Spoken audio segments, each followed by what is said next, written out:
আসন্ন বিধানসভা নির্বাচনকে সামনে রেখে বড় ঘোষণা করতে চলেছে election commission of India. Commission সূত্রে জানা গেছে, পশ্চিমবঙ্গ সফরের পরেই একসঙ্গে 5টি রাজ্যে বিধানসভা নির্বাচনের দিনক্ষণ ঘোষণা করা হতে পারে। এই 5টি রাজ্য হলো ওয়েস্ট বেঙ্গল, তামিলনাড়ু, আসাম, কেরালা এবং কেন্দ্রশাসিত অঞ্চল পন্ডিচেরি। নির্বাচন কমিশনারের একটি উচ্চ পর্যায়ের প্রতিনিধি দল ইতিমধ্যেই পশ্চিমবঙ্গে এসে প্রশাসনিক ও নিরাপত্তা পরিস্থিতি খতিয়ে দেখছে। রাজ্যের বিভিন্ন জেলা প্রশাসন এবং পুলিশ আধিকারিকদের সঙ্গে বৈঠক করে ভোটের প্রস্তুতি সম্পর্কে বিস্তারিত রিপোর্ট সংগ্রহ করছে কমিশন।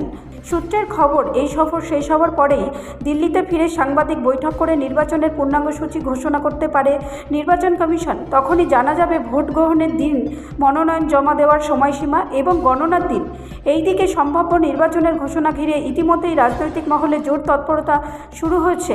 বিভিন্ন রাজনৈতিক দল সংগঠন মজবুত করা, প্রার্থী বাছাই এবং প্রচার কৌশল ঠিক করতে ব্যস্ত। এখন সকলের নজর নির্বাচন কমিশনারের ঘোষণার দিকেই। কবে প্রকাশ্যে আসবে 5 রাজ্যের ভোটের চূড়ান্ত দিনক্ষণ? ব্যুরো রিপোর্ট, রাষ্ট্রীয় প্রসার বাংলা।